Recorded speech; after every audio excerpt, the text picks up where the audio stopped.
الحمد لله رب العالمين والصلاة والسلام على المبعوث رحمة للعالمين نبينا محمد وعلى آله وصحبه أجمعين أما بعد السلام عليكم ورحمة الله وبركاته. They say the secret to a happy marriage remains a secret. I came across a survey which was published by the New York Times and says that the passion and the happiness that a couple typically experiences on the wedding day lasts for 2 years. So what happens after that? Actually from within the first few days, that after the honeymoon is over, then the man needs to go back to work. He has all his obligations, financial needs, different demands and responsibilities around him. And as a result, what he experienced during the honeymoon period, the spontaneity, the display of affection, the laughter, the touch, all of that gradually dwindles until you become two souls living parallel to one another. And that is why the wife once said to the husband that, I was a fool when I married you. And he replied and says, yes, I was in love and I didn't realize it. So what happens is that distance then come about and marriage just becomes one part of our life, or one part of our existence. It's no longer the dominating factor. It doesn't occupy much space in our mind. It's just there. And how do we avoid that? When the Messenger sallallahu alaihi wasallam met Sayyidina Jabir radiallahu anhu after he had just gotten married, and he asked him, did you get married? And Sayyidina Jabir radiallahu anhu says, yes, I got married. And Nabi sallallahu alaihi wasallam asked him, Abikran or Thayyib, that did you marry a lady who wasn't married before, or was she married before? And he said that she was married before. And Nabi sallallahu alaihi wasallam said, Halla bikran tula'ibuha wa yula'ibuka. Why didn't you marry a lady who wasn't married before, so you could play with her and she could play with you? There could be recreational activity amongst you. And Nabi sallallahu alaihi wasallam also said that kullu shayin yulhi bihi rajul, that everything that a person engages in is futile, except three activities. One is that a person fires the arrows and all the activities related to that.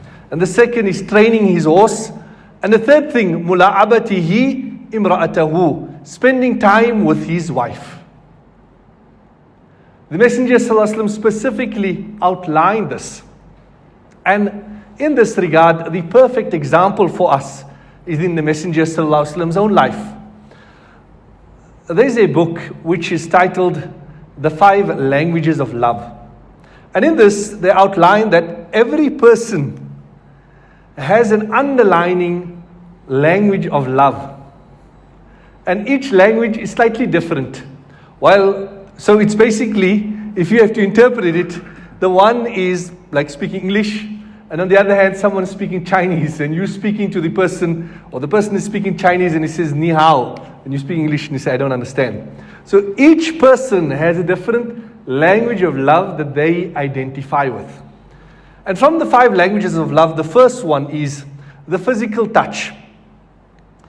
That some people have a greater need for physical touch. Cuddling, touching one another, hugging one another, greeting, kissing one another. And for the person who this is their primary language of love, when they don't receive the physical touch, then it is the equivalent of the silent treatment to someone who wants to speak. So when we look at the life of the Messenger sallallahu alaihi wasallam in Sunan Nasa'i, there is a narration in which Sayyida Aisha radiallahu anha says that I was with Nabi sallallahu alaihi wasallam and we were drinking some water. And Nabi sallallahu alaihi wasallam gave me the utensil to drink. And then he took the utensil and he looked for the spot where I had put my lips. And then he put his lips on that very spot and then he drank the water from there. Nabi sallallahu alaihi wasallam said, and this is in Sahih al-Bukhari, that innaka lan tunfiqa, that for everything that you spend on your family, you will be rewarded to the extent of the morsel that you put in the mouth of your wife. That is adding the flavor of love to your food. So Aisha radiallahu anha says that I was bathing with Nabi Sallallahu Alaihi Wasallam, and we were both drawing water from one container, and he was using more water than me, and I said, leave some for me because you're going to finish all the water up.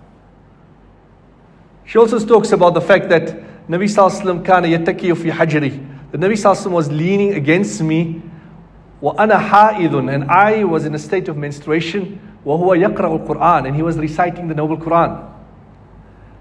Nabi Sallallahu Alaihi Wasallam was in ittikaf, and he was in the masjid, but his portion of his head was out of the masjid, and said Aisha radiallahu anha was washing his hair and combing his hair.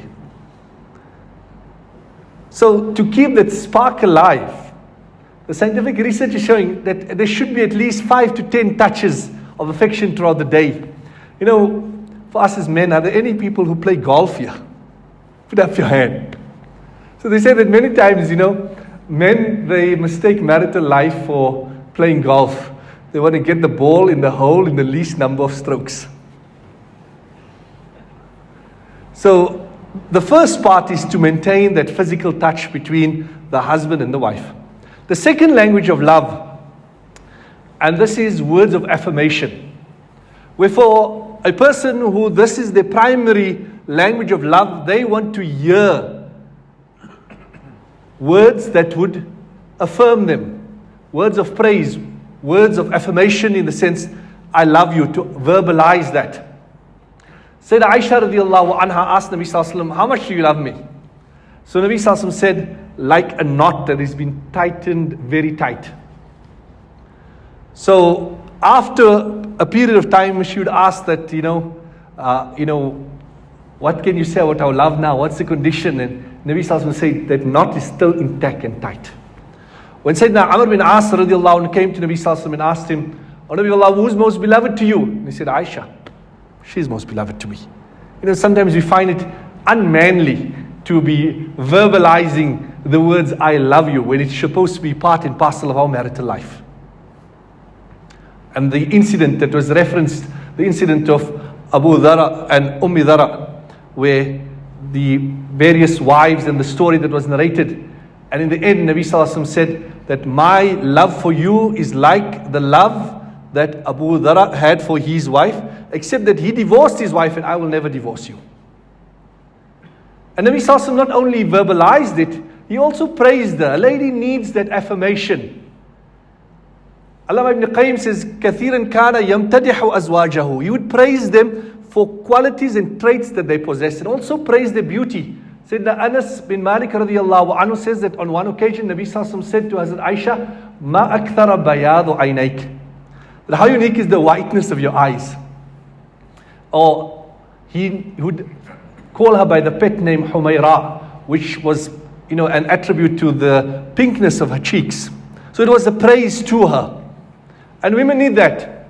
And, sometimes we praise and then we feel the need to quickly follow it up by a critique. Because we're so awkward praising. To praise the food, but I still don't like your mother.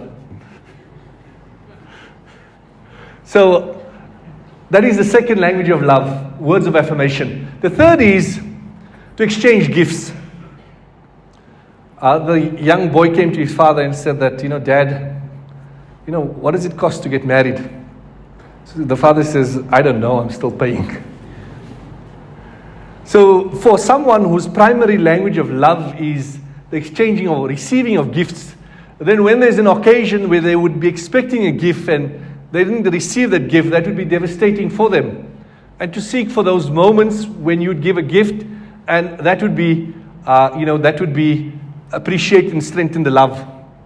And you see, men like expensive gifts, women like, frequent gifts, smaller gifts. See, all you guys are going to be thanking me later for the expensive gifts you're going to receive after this program.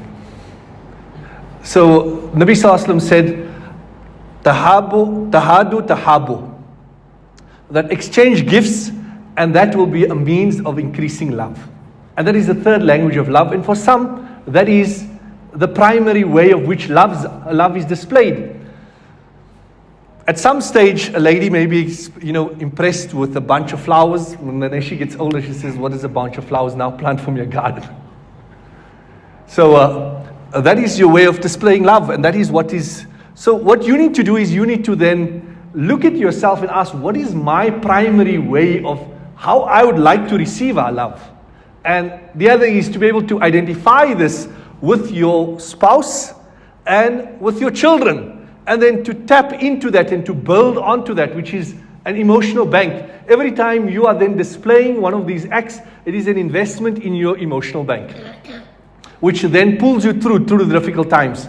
So the fourth language of love, it is acts of service. So rendering an act of service. And obviously in a marriage, there's a lot of chores that need to be fulfilled.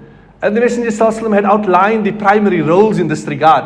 However, there's going to be a mutual give and take, an assistant to one another in each of your primary roles.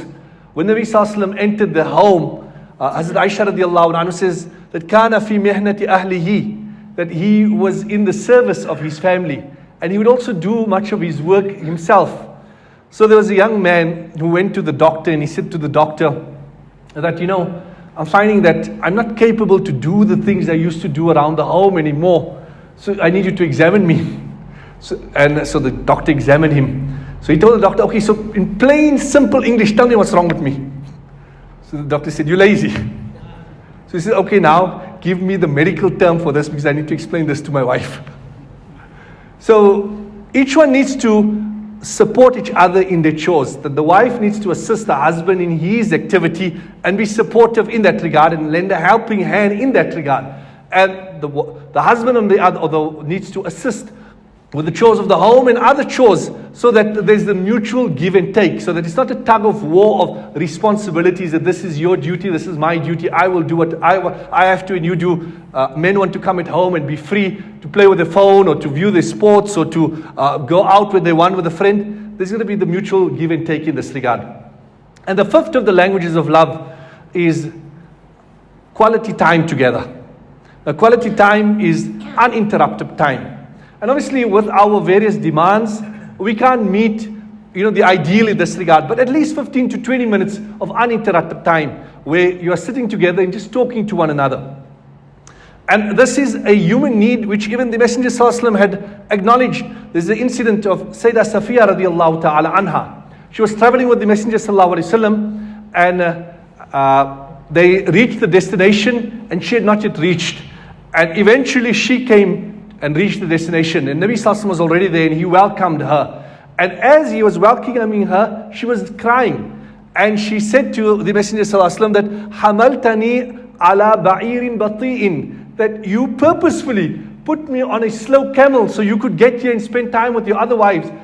That's what she was insinuating, that she was actually crying because it took her longer to reach the destination, and that would mean that she had less time with the Messenger ﷺ.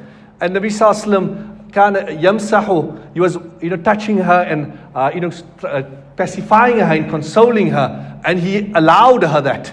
So quality time together is a must, otherwise you will drift apart.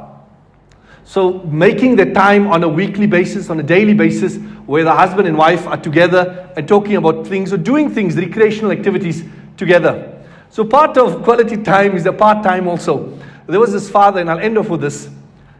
On his deathbed, he said to his son that, look, I want you that when you go to work, you must always go in the shadow and return from home in the shadow. And when you eat, you must eat the best food. And you must get married every year. You must take a new bride every year. So the son, he listened to his father's advice, and he said, my father says I should walk to the work in the shadow. So his father passed away, so he built some sort of a fiberglass tunnel towards his work, and he would go to the work at 11 and come back at 3 and walking in the shadow. And he told his wife that from today, all money we're going to spend on the best food, because this is the wasiyat and the bequest of my father. He's thinking to himself that, the third part here, that I need to get married, I need a new bride every year. How am I going to do that? So he was baffled, there's a limitation in this regard. And anyway, he goes to his father's confidant and friend, and his father, he explains to him what he had achieved and what he's still struggling with. So the confidant says, you haven't understood. Your father said, go to work in the shadow and return from work in the shadow means that go to work when it's dark or before sunrise, and return after sunrise, work hard. And the second part is eat the best food. Eat when you're hungry. That is when any food will taste like the best food. All food will taste like biryani. And the third part is that have a new bride every year. It means that send your wife to her parents' home every year for holiday, and when she comes back, she'll be like a new bride. So now, I was mentioning this to someone, and they said, Mulana, when the wife's parents are alive, you send her there, she comes back, fine, we understand. But now, what happens when you're old? There's no way for her to go. So he said, that is when you go for 40 days in Jamaat. And you come back, then you'll have your honeymoon. So these are the 5 languages of love.